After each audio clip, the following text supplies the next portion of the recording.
And I'm in the hour. Sir. Ah, the rat! Hello to all of you. Hello, Abbe. Good timing. We're just about to start. I hope everyone is also having a good day. I appreciate your well wishes, Fitz. Sir. Hey, Abbe. So what have we got to run through today? So first thing first, no new followers since last stream. That's good. Second thing second. Or perhaps first instead. Anyway. Yeah. While Glenn's first, we give her a third tally mark. There we go. Good job, Wild. We do appreciate you. What you got showing up? Then what next? Next up, we head back to over here. And we don't have a badge to celebrate the day, but we do have something else. What you got? A couple of days ago, I was hanging out over with on Plague Stream. I'll give her a shout out, but I don't have bots installed. And we come up with an idea for a little emote that I've finally put into practice. So now you guys, or I should say only subscribers, but some of you guys have access to the orb. Which, yeah, I thought was quite a fun one. You can spin me now. But yeah. So yeah, no badge, but we do have a new emote. And I remembered to promote this one, so I'm doing that. Now, what else have we got to do? So yeah, as always, oh, I should say, before we go on any further, we're going to have quite a short one tonight. I've only got, I've got the other story by Nikolai Gogol we didn't do the other night, which is 17 pages. It's probably going to be an hour or less, but I am joining into a collab later on tonight over on Ivy Honeyfig stream with a few other people, which I won't be streaming because I cannot do games and also stream at the same time because Lamp will not let me for reasons that are beyond me. Something about wards and power structures and that sort of thing. I don't know, but yeah.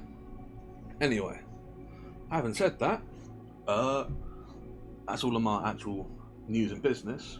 So now, normally this is where I would spend, about 10 minutes filling time by talking about the library and stuff.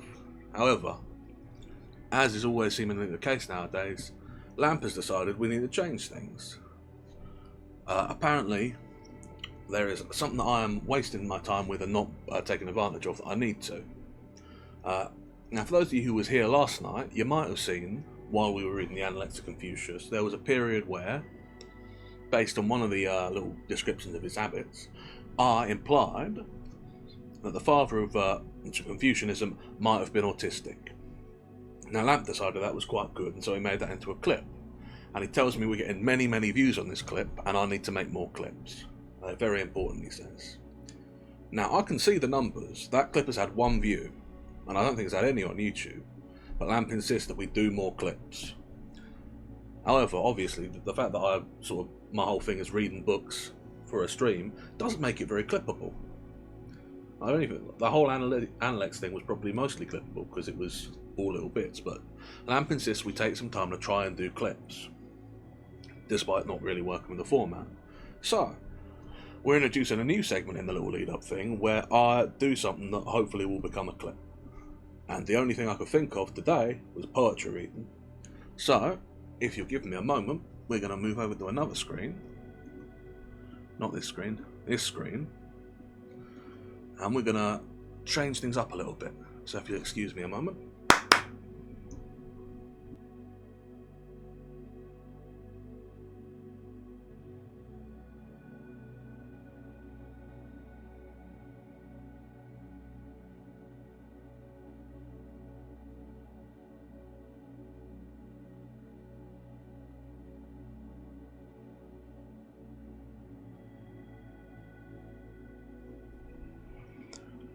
She Walks in Beauty by Lord Byron. She walks in beauty like the night of cloudless climes and starry skies, and all that's best of dark and bright meet in her aspect and her eyes. thus mellowed to the tender light, which heaven to gaudy day denies. One shade the more, one ray the less, had half impaired the nameless grace, which waves in every raven tress, or softly lightens o'er her face. When thoughts serenely sweet express how pure, how dear their dwelling place, and on that cheek and o'er that brow, so soft, so calm, yet eloquent, the smiles that win, the tints that glow, would tell of days and goodness spent, a mind at peace with all below, a heart whose love is innocent. Or something like that anyway.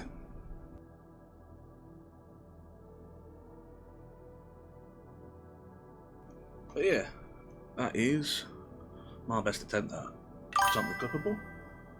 Thank you kindly, Wild. Ooh. Let's get the normal light back on. But yeah, I figured that would hopefully fulfill Lamp's desire for something clippable. So hopefully you enjoyed that, because it's going to be a clip. Presumably at least. Or not, I don't know. I don't know how this works, but Lamp makes the clips and makes decisions. So maybe that'll be a clip, or maybe it won't. But yeah, I was told I had to try and do one, so I tried to do one. Hey Nazca, you're just in time. You've missed us trying to farm a clip. But yeah, where are we going? So yeah, so that's done, which leaves us with not enough time really to try and do a little bit more description. But yeah. So I guess that being the case, what should I do? I guess if anyone wants to redeem any redeems, this would be a good time for it, because we've got a couple of awkward minutes before I could really start doing my little spiel. I'll have a quick drink of water while we do wait.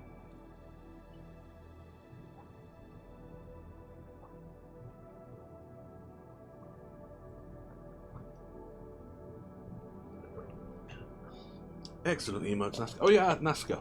We have a new emote, as demonstrated so ably above by Abe. We've got the orb now. If you want to spin, me for some reason.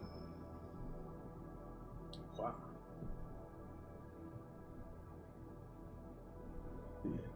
Yeah. Okay. Yeah, so that's done. Yeah, a couple of spare minutes at this point floating if you want to redeem something and make me do something. This is a good moment to do that. Otherwise, I guess I'll head over to the book. Yeah, so like I said, only a short one today, because I do have a collab in a little over 2 hours at this point, where I'll be playing Scamlarm with Ivy and a few others. So that's going to be fun. But that won't be streamed here because, again, Lamp will not let me do multiple things at the same time. So instead of that, we're going to be doing just a short text. Again, the Carriage by Nikolai Gogol.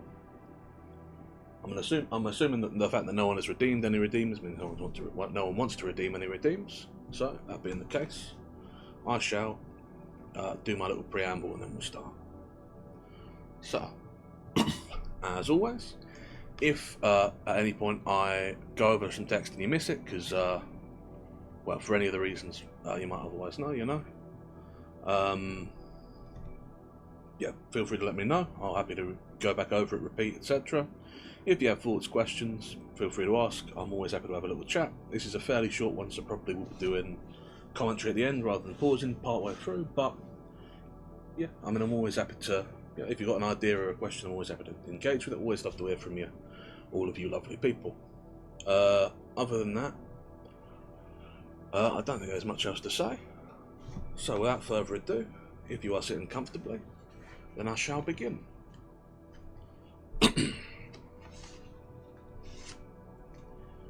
The Carriage.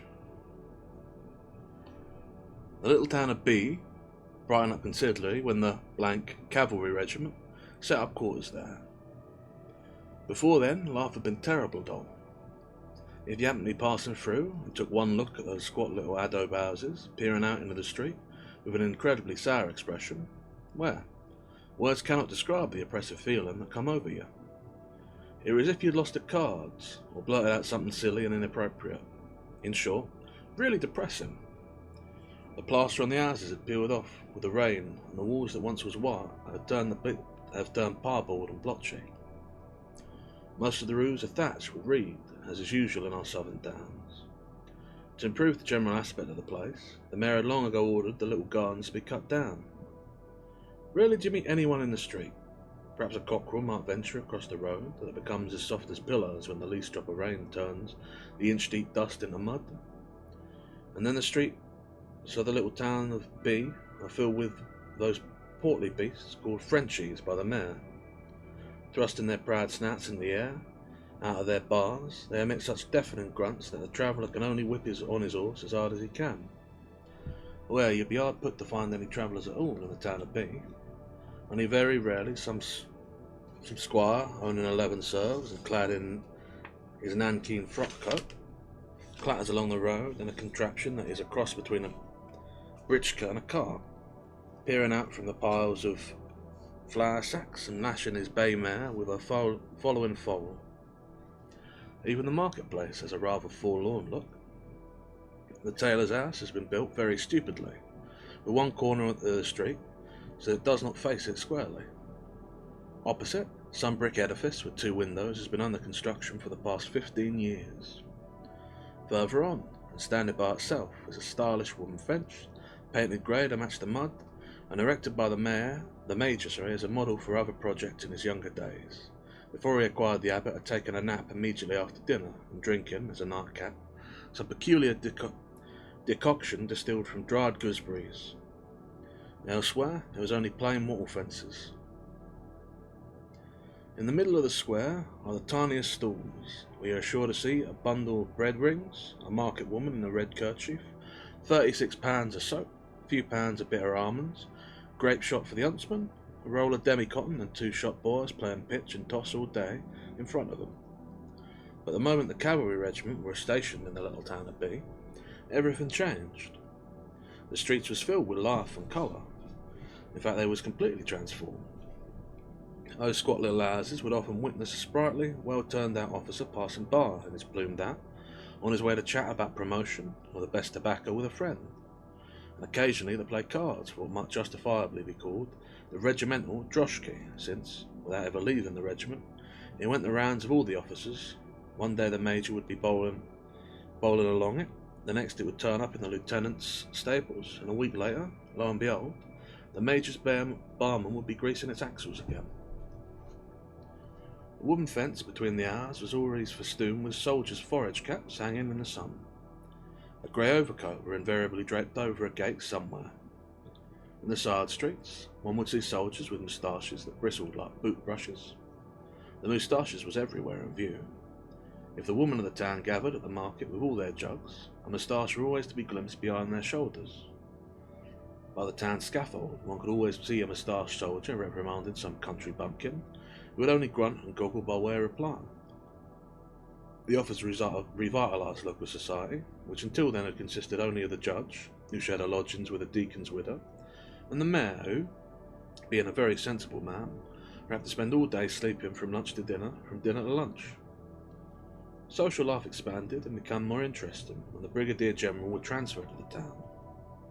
Local squires, whose existence no one would have suspected before, took the visit in the town more frequently, calling on the officers, sometimes for a game of whist, of which they had a very hazy notion, so lumbered wear their heads with crops, airs, and instructions from their wives. I regret that I cannot remember what actually inspired the Brigadier General to give a sumptuous dinner. The scale of the preparations for this grand event were vast. The clatter of chefs' knives could be heard almost as far as the town gates. The entire market were commandeered for this dinner, so that the judge and his deaconess had to subsist on buckwheat cakes and fish jelly. The small courtyard of the general's quarters were packed with droshkis and other carriages. The company were male, consisting of officers and sundry local landowners.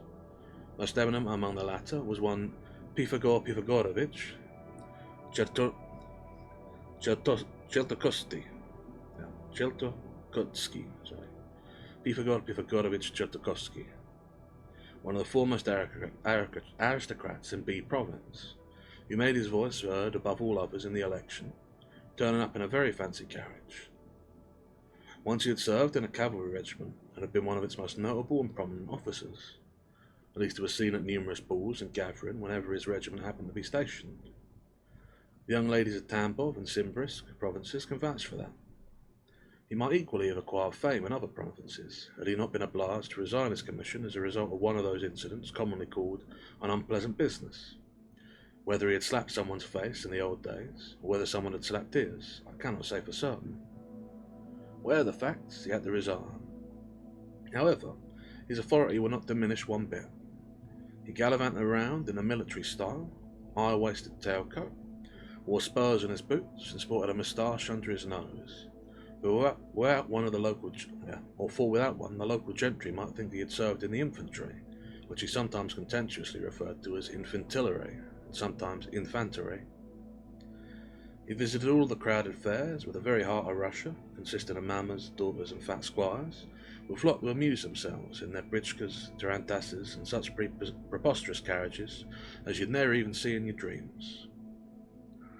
He had a pronounced talent for sniffing out a cavalry regiment's quarters, leaping with the utmost aplomb from his light carriage or droshky, and in no time at all he would make the officer's acquaintance. At last, the election, he had given a splendid dinner for the gentry, at which he announced that if only he were elected marshal, he would not fail to set them up. By and large, he lauded it like a real gentleman, as they say in the provinces, married a pretty girl with a dowry of 200 serfs and several thousand in cash. These funds was immediately lavished on a team of 6 truly excellent horses, gilt locks for the doors, a tame monkey for the ass, and a French butler. The young lady's 200 serfs, together with 200 of his own, was mortgaged for some business transaction. In brief, he was an exemplary landowner, a real paragon. Apart from him, there were several other landowners at the general's dinner, but there was nothing much to say about them. The remaining guests was officers from the same regiment, and 2 staff officers, a colonel and a rather corpulent major. The general himself was rather stout and stocky, but, in the words of his officers, a good commander.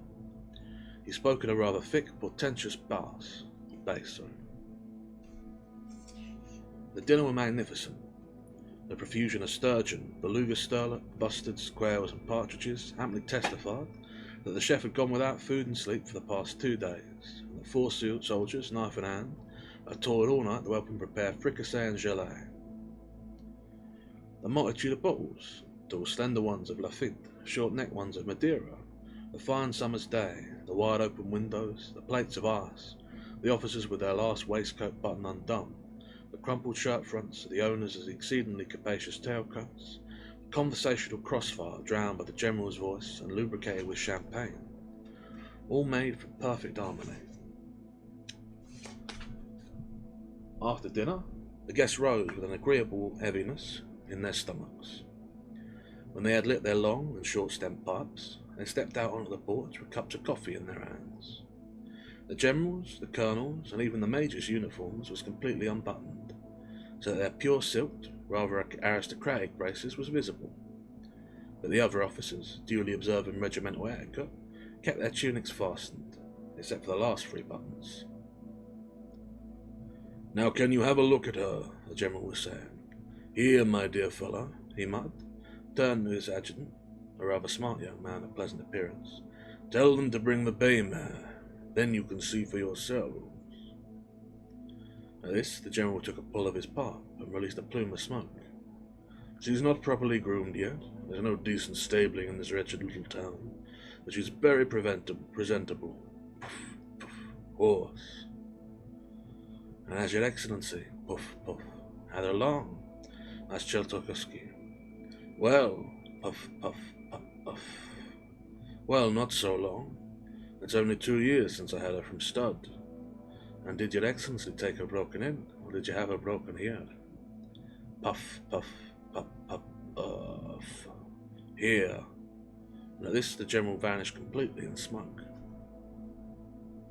Meanwhile, a soldier sprang out from the stables. A clatter of hoofs was heard, and finally another soldier appeared, wearing white overalls and with enormous black moustaches, leading by the bridle a trembling, terrified mare, suddenly reared, and almost lifted the soldier, moustaches and all, into the air. Now, Agrafena Ivanovna, the soldier said, bringing her up to the porch steps. Agrafena Ivanovna with a man's name. As spirited and as wild as a southern beauty, she nervously stamped her hooves on the wooden steps, then suddenly stopped. Putting down his pot, the general began surveying her with evident satisfaction. The colonel came down from the steps and took Agrafena Ivanovna by the muzzle. The major patted Agrafena Ivanovna on the leg, while the others clicked their tongues in approval. Then SkitterSkreetch went down and followed the mare. The soldier holding the bridle and standing at attention stared the guests right in the eyes, as if he intended jumping right into them. Very fine, exclaimed SkitterSkreetch. Excellent points. If I may ask, Your Excellency, how does she go? She has a good stride, only damn and blast. That idiot of a vet gave her some sort of pill. For the past 2 days she's done nothing but sneeze. She's a fine horse, very fine. And does Your Excellency have the right kind of carriage? Carriage? But she's a saddle horse. I know. What I really meant is, does Your Excellency have the right kind of carriage for your horses? Well, I don't have much in the way of carriages. I must confess that for some time I've been wanting an up-to-date calash. I've written to my brother in St. Petersburg about it, but I've no idea if he's going to send me one or not. In my opinion, Your Excellency, observed the colonel, it can't beat a Viennese calash. There you were right. Puff, puff, puff. I have an exceptional calash, a real Viennese make, Your Excellency. Which one? One you came in? Oh no, that's purely for riding around in, for short trips. As to the other, it's truly amazing. As light as a feather, and when you sit in it, if I may put it like this, it's as if your nurse were rocking you in the cradle. You mean it's comfortable? Very, very comfortable. The cushions, springs, all top-notch. Well, that's nice. And so roomy. Oh yes, I've never seen one like it, Your Excellency. When I was in the army, I used to get 10 bottles of rum and 20 pounds of tobacco into the boxes, not to mention 6 uniforms, underlinen, 2 pipes as long as tapeworms, if I may put it like that, Your Excellency. And you could stow a whole ox in the pockets. That's good. It cost 4,000, Your Excellency. At that price, it should be good. Did you buy it yourself? No, Your Excellency.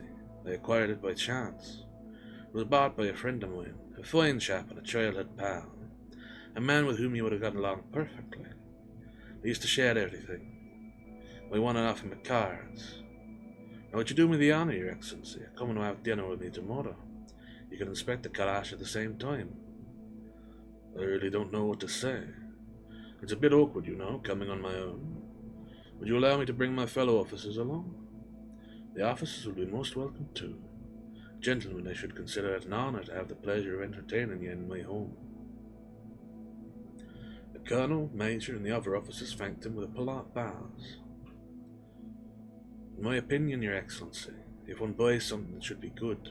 If it's no good, there's no point in buying it. When you do me the honour of visiting me tomorrow, I'll show you a few improvements I've introduced on my estate. The general glanced at him and blew more smoke out of his mouth. SkitterSkreetch were really delighted that he had invited the gentlemen officers. Mentally, he were already ordering the pâtés and the sauces, as he cheerfully looked at them. For their part, the look in their eyes and their little gestures in the way of half bows showed they was twice as well disposed towards him as before. SkitterSkreetch now became more free and easy, and there were a very languid note in his voice, as though it simply weighed down with pleasure. There you'll meet the lady of the house, Your Excellency. That will be most pleasant, replied the general, stroking his moustaches. After this, SkitterSkreetch could not wait to return home and ensure that preparations for receiving his dinner guests next day was made in good time. He was about to pick up his hat, but for some strange reason he stayed on a little longer. Meanwhile, card tables had already been set up in the room. Soon the old company were divided into foursomes for whist, and sat down in different parts of the general's rooms. Candles was brought. SkitterSkreetch were a long time making up his mind where or not to sit down at whist. But since the officers was pressing him, he considered that it might be terribly bad form to refuse, until he took a seat. As if by magic, there suddenly appeared before him a glass of punch, which he immediately downed without thinking. After 2 rubbers, there again appeared a glass of punch at Cheratokoski's elbow, and he downed that too, again without thinking, declaring beforehand, "It's really time I went home, gentlemen." But again he sat down to a second game. Meanwhile, the private conversations were struck up in various parts of the room. The whist players was rather quiet, but the others, who was not playing, sat at one side on the sofa, engaged in conversation of their own. In one corner, the staff captain, who were reclining with a cushion thrust under one side, his pipe between his teeth, regaling a group of fascinated listeners with a fairly spicy and flowing account of his amorous adventures. One extraordinary fat squire with short hands, rather like overgrown potatoes, was listening with an unusually cloying expression as he made sporadic attempts to extract his snuff-box from his back pocket. In another corner, a rather heated argument about a squadron drill had broken out, and Cheratokoski, who had about that time twice played a jack instead of a queen, suddenly interrupted the conversation that did not concern him at all, calling out from his corner, "In which year? Which regiment?" Oblivious of the fact that his question was quite malapropos. Finally, a few minutes before supper, the whist come to an end, although the games continued verbally, and everyone's head were bursting with whist. Cheratokoski clearly remembered that he had won a great deal, but he did not pick up his winnings. After getting up from the table, he stood there for a long moment, like a man who finds he has no handkerchief in his pocket. Meanwhile, supper was served.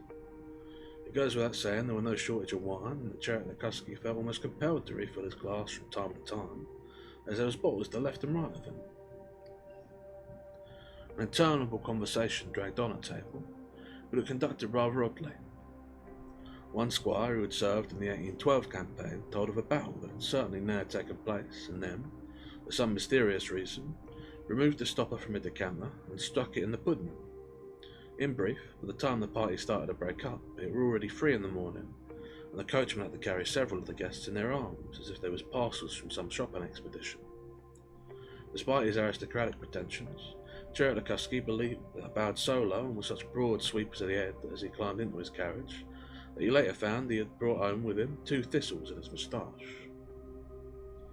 At home, everyone was fast asleep. The coachman had difficulty finding a footman who conducted his master across the drawing-room and handed him over to a chambermaid, and Cheratokoski somehow managed to follow to the bedroom, and he lay down beside his pretty young wife, who was sleeping in the most enchanting posture, in a snowy white dress.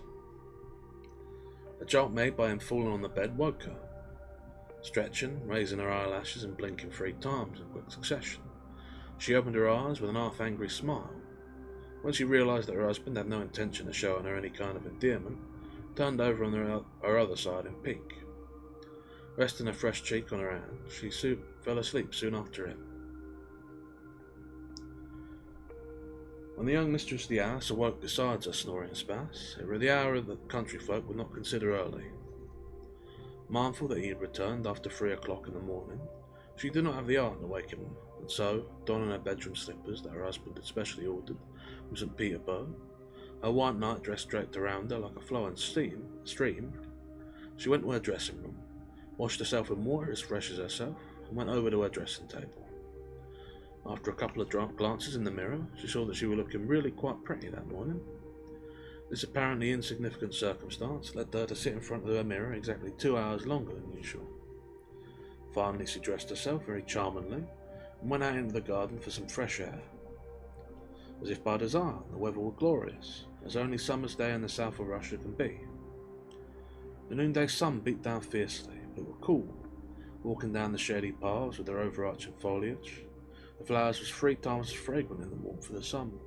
The pretty young wife forgot that it were already 12 o'clock, and her husband still were asleep. The post-prandial snores of the 2 coachmen and the postilion, who was fast asleep in the stable behind the garden, already reached her ears, but she continued to sit in the shady avenue from which the totally deserted high road was clearly visible. Suddenly a cloud of dust in the distance caught her attention. Straining her eyes, she soon made out several carriages, headed by an open 2-seated trap, in which was sitting the general, his thick epaulettes glinting in the sun, with the colonel at his side. This were followed by a 4-seated carriage with the major and the general's adjutant, with 2 other officers sitting opposite. This carriage were followed by the regimental droshky, familiar to all, and which were then in the stout major's possession. The droshky were followed by a bon voyage in which 4 officers were seated, with a 5th squeezed in. After the bon voyage, 3 officers on their fine dappled bays come into view. "Surely they're not coming here," wondered the mistress of the house. "Oh my God, they are! They've turned at the bridge." She shrieked, wrung her hands, and dashed right across the flower beds and shrubbery into the bedroom, where her husband was sleeping like a log. "Get up! Hurry now, get up!" she cried, tugging at his arms. "Eh?" Cherakaski said, stretching without opening his eyes. "Get up, Papa. Do you hear? We've visitors." "Visitors? What visitors?" And having said that, he moaned plaintively like a calf nuzzling its mother's other. He mumbled. "Give me your little neck, sweetie. I want to kiss it." "Darling, for heaven's sake, get up at once. It's the general and the officers." "Oh, you have thistle in your moustache." "A general? So he's on his way already? Why on earth didn't anyone wake me up? Nah, about dinner. Has everything been properly prepared?" "What dinner?" "But didn't you give instructions for dinner?" "Give instructions? You came home at 4 o'clock in the morning, and however hard I tried, I couldn't get one word out of you. I didn't wake you, Papa, because I felt sorry for you. You needed your sleep." She spoke these last words in a particularly languid and pleading voice. His eyes goggling, Cherakaski lay on his bed for a minute, as if struck by a thunderbolt. Finally, he leapt out of bed with only his nightshirt on, forgetting this were early and proper. "God, he was such an ass!" he exclaimed, slapping his forehead. "Yes, I did invite them for dinner. So what are we going to do? Are they far off?" "No, they're not. They'll be here any minute." "Darling, you go and hide. Hey, who's there? Oh, it's you, Richard girl. Now come here, you silly thing. What are you afraid of? Now, the officers will be here any minute, so you must tell them the master's not at home. Now, tell them he won't be here at all. That he went away early this morning, do you hear? And tell all the other servants. Now, hurry up." With these words, he grabbed his dressing gown and ran away in the carriage shed, assuming he would be perfectly safe there. But as he stood in the corner, he realised that even there, someone might spot him. "Now this is better," flashed through his mind, and in no time at all he had pulled down the steps of the carriage, standing right by him, jumped in and slammed the door after him. For greater security, he covered himself with a leather apron and travelling rug, and lay there absolutely still, huddled in his dressing gown. Meanwhile, the carriages had driven up to the front steps. The general alighted and gave himself a little shake. The colonel followed, smoothing the plumes of his hat. Then out of the droshky jumped the stout major, his sabre under his arm, and the slim subaltern, springing down from the bon voyage, with the ensign who had been squeezing in with them. Last of the officers, who had been elegantly prancing about on horseback, dismounted. "The master's not home," announced the footman as he came out onto the front steps. "Not at home? I suppose he'll be back for dinner then?" "Oh no, sir.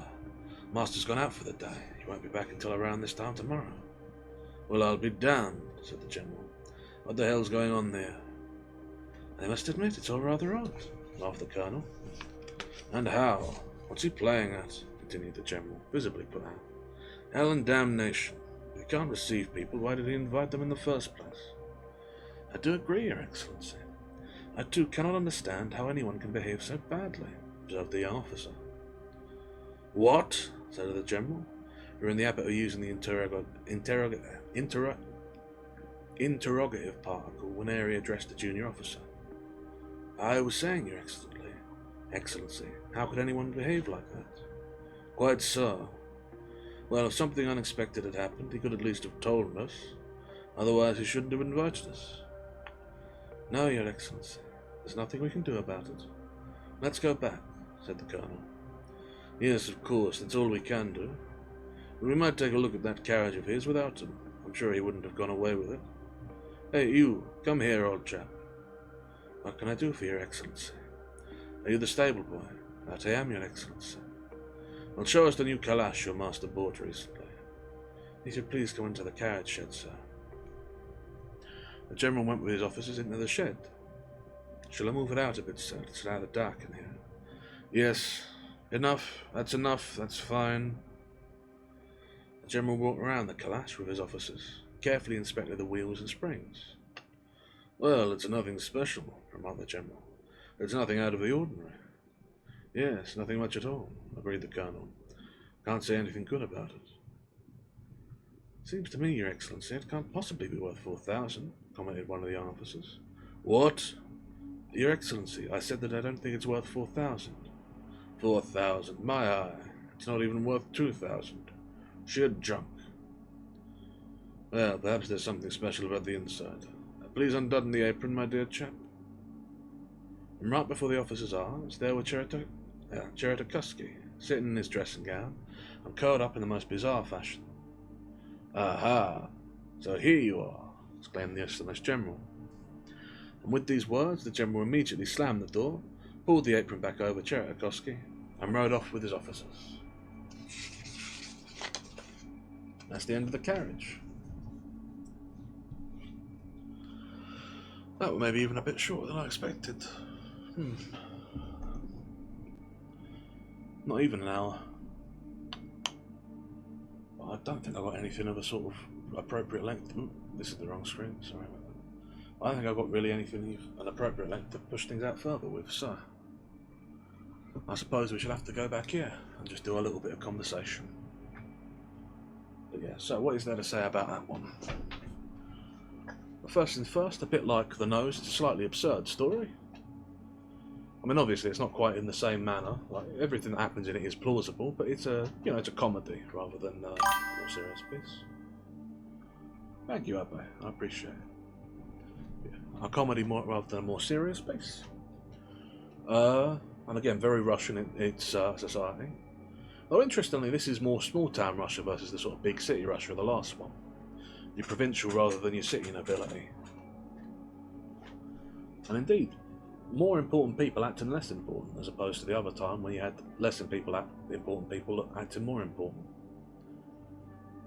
As opposed to your fellow who, oh, congratulations on the 15th Street, NASCAR. I appreciate it. Yeah, what was I saying?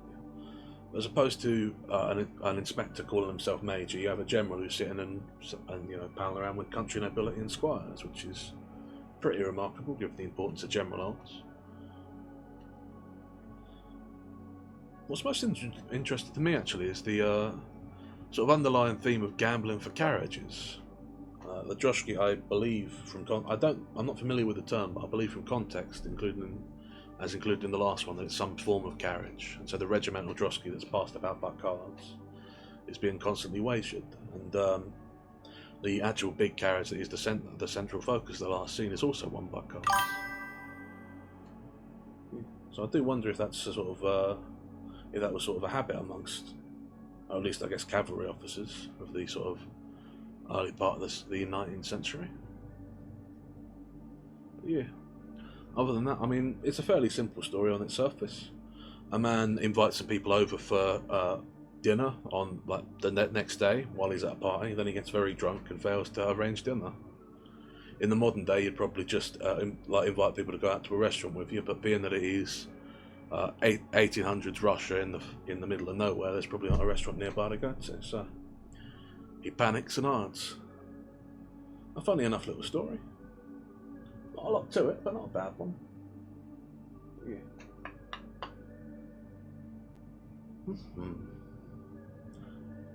It was shorter than I expected, but only about 10 minutes or so shorter, so I suppose it's not too bad. And like I say, I'll be back around in a little under 2 hours now, so if you haven't got your SkitterSkreetch fix for the day yet, you can always come see me over on Harvey's channel. But yeah. Other than that, I don't think I've got much else to say. So unless you guys have got something to say to me, I suppose we'll call it there. Well, thank you, Wyatt. That's very sweet of you. You're very welcome, Abba. Thank you for stopping by. I've decided that I like streaming every day. It was something I did the whole month of April, and I enjoyed it thoroughly. I think even if I'm only doing a short one like this, where it's like 40 minutes, I think it's worth doing. So yeah. But yeah, thank you for everyone for stopping by. I do very much appreciate it. Thank you for gaining your streaks and building your what you call it, your little first numbers. I'm always happy to have you. Yeah. Thank you all for stopping by.